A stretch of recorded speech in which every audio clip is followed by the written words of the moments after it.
BJP के नेता, cabinet मंत्री और बीजेपी महाराष्ट्र चुनाव घोषणा पत्र कमेटी के प्रमुख हैं हमारे साथ सुधीर मुनगंटीवार।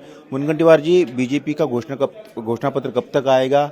क्या क्या प्रमुख मुद्दे इसमें रह सकते हैं? आपने जनता से भी अपील की है कि आप सुझाव दें और सिर्फ घोषणा पत्र ही जारी नहीं करेगी बीजेपी इस बार, बल्कि उसके अमल के लिए तय समय पर कितना अमल हुआ इसके लिए भी कमेटियां बनेगी। क्या आपकी प्लानिंग है? किस तरह से क्या रणनीति है, बताइए। नहीं, देखो, आपको पता है कि ये वर्ष बहुत ही ज्यादा महत्वपूर्ण वर्ष है। छत्रपति शिवाजी महाराज के राज्याभिषेक को 350 वर्ष पूरे हुए और छत्रपति शिवाजी महाराज ने राज्याभिषेक खुद के लिए नहीं किया, स्वयं के लिए नहीं किया, स्वयं के सम्मान के लिए नहीं किया, हमारे पुरुषार्थ के लिए किया, जनता की सेवा के लिए किया, उनके प्रगति के लिए किया। और इसलिए ये वर्ष में हमने छत्रपति शिवाजी महाराज जी के संकल्प को पूरा करने के लिए आम व्यक्ति को केंद्र बिंदु माना है। ये वर्ष संविधान का अमृत महोत्सवी वर्ष है। ये वर्ष पुण्यश्लोक अहिल्याबाई होलकर इनकी त्रिशताब्दी का वर्ष है। तो साधारण रूप से जाहिरनामा, ये शब्द इतना घिस गया है कि जाहिरनामा बोलने के बाद लोग ये समझते कि चुनाव के नतीजे आने तक का जिस कागज की एक्सपायरी डेट होती है वो जाहिरनामा, जिस दिन चुनाव के नतीजे आ गए तो ये जाहिरनामा एक्सपायर हो गया, इसका कोई मीनिंग नहीं, अर्थहीन जुमले कहते लोग। निश्चित रूप से। इसलिए हमने पहली बात तो जनता के लिए जनता की सरकार और जनता के सूचनाओं पे, सजेशन पे अमल करने वाली सरकार, इस दिशा में इसकी पेशकश की है। हमने अभी तक 10,000 पत्र लोगों को पहुंचाया है, विविध समूहों को, वर्गों को, विभिन्न क्षेत्र के लोगों को, कृषि क्षेत्र में हो, सिंचन क्षेत्र में हो, आरोग्य में हो, प्रशासन में हो, करीब करीब 18 प्रमुख बातों पे हम अपना ये, जिसको हम रैतेचा वचननामा, आम जनता का, हाँ, आम जनता का, और हमने अभी सभी लोगों से सूचनाएं मांगी है। ये सूचनाओं को एकत्रित करने के लिए हमारी एक बहुत बड़ी टीम काम कर रही है। 30 हमारी ये जो हमारा वचननामा या जो कहो अमल बजावनी जिस पे करनी है, इस पे 30 लोग काम कर रहे हैं। 18 समितियों में 9 के हिसाब से ये लोग काम कर रहे हैं और इसके साथ इसका डिजिटल रूप हम करेंगे। सभी क्षेत्र में, सामाजिक, सांस्कृतिक, आर्थिक, आध्यात्मिक, शैक्षणिक, सिंचन, आरोग्य, हमारा महाराष्ट्र आगे होना चाहिए, क्योंकि हमारे महाराष्ट्र के बाद छत्रपति शिवाजी महाराज का नाम है, नाम ही काफी है। अमल के लिए भी कमेटी बनाएंगे। अमल करने के लिए हम कमेटी बनाएंगे, उस हेड में वो एक्सपर्ट कंटिन्यूएशन में सरकार को सलाह देते रहेंगे काम करते समय। और ये कमेटी हर साल में हमने इस कागजों पर जो हमने लोगों से मंगाए है और लोगों के सामने प्रस्तुत किए हैं, उस पर क्या अमल करेंगे, इसको भी हम करने वाले हैं। ये 5 वर्ष एक स्थिर सरकार, विकासाभिमुख सरकार, जनता की सरकार, जनता की सेवा करने वाली सरकार, इस माध्यम से 5 वर्ष अमल करेगी। हर साल इसमें किए हुए वादे हमने कितने हर साल हिसाब देंगे। हिसाब देने की जिम्मेदारी हम पे है, तो हम निश्चित रूप से हिसाब देंगे। अभी हमने इसके साथ में पिछले 10 साल में 7.5 साल हमारे गए, उस 7.5 साल में हमने कैसी प्रगति की, क्योंकि लोग कहेंगे कहना आसान है, आप कर सकते हो क्या, तो हमने उसका भी जवाब देने का तय किया और वो भी आंकड़े हम देने वाले हैं कि 13-14 तक महाराष्ट्र कहां था और 24 में कहां है।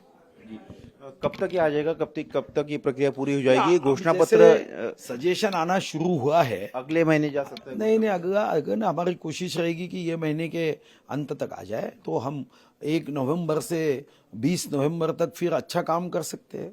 लोगों तो पहुंच सकते हैं। हाँ जी। दूसरे में कुछ पॉलिटिकल सवाल पूछना चाहूंगा आपसे कि एमवीए की बैठक लगातार चल रही है, अभी भी कुछ सीटों पर गतिरोध बना हुआ है और मुख्यमंत्री पद को लेकर रोज नए सामने आ रहा है। जयंत पाटिल का नाम सामने आया है, उधर शिवसेना उद्धव ठाकरे का नाम जो आगे कर रही है। देखो, ऐसा है कि महाविकास आघाड़ी की सरकार आने वाली नहीं है, तो कितने भी लोगों के नाम आगे करे, तो मुझे लगता है कि हसीन सपने देखने की बात है। क्यों आएगी भैया? क्या अच्छा किया इन्होंने?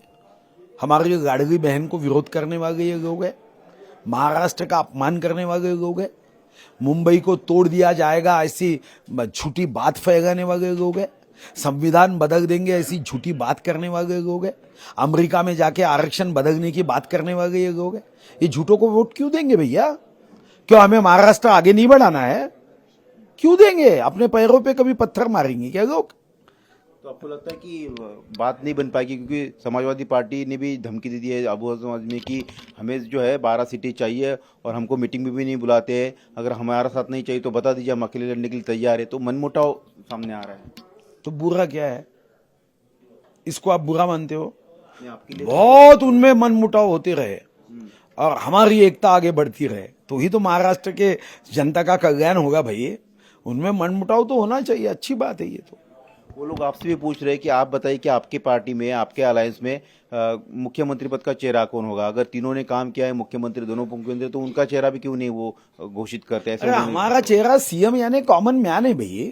तुम्हारे जैसे सत्ता के लिए मरने वाले, खुर्ची के लिए मरने वाले, देखो एक दिमाग खुर्ची को लगती है तो खुर्ची को नष्ट कर देती है। इनके दिमाग में खुर्ची प्राप्त करने की दिमाग लगी है, वो महाराष्ट्र को बर्बाद कर देगी भैया।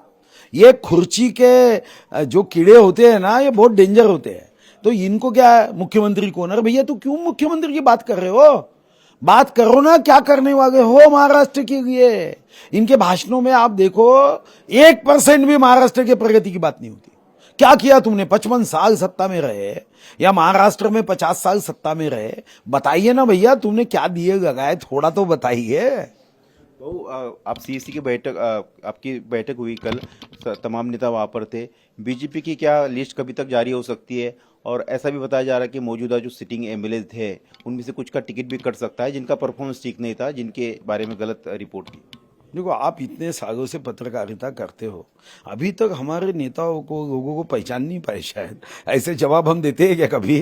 अरे इसका जवाब तो सही समय पे प्रेस कॉन्फ्रेंस करके लिया जाता है।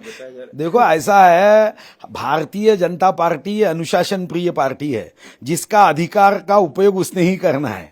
इसका उपयोग इस अधिकार का उपयोग ये हमारे प्रदेश अध्यक्ष जी करेंगे या देवेंद्र जी करेंगे, इसका जवाब मैं कैसे दे सकता हूं? अपना अपना क्षेत्र तय है। मुझे अभी मैनिफेस्टो दिया है तो मैनिफेस्टो पे ही बात करूंगा। तो मैं आपकी मजबूरी समझ सकता हूँ, लेकिन आप ये मजबूरी नहीं है, ये अनुशासन है। हाँ ठीक है, अनुशासन है आपकी पार्टी का।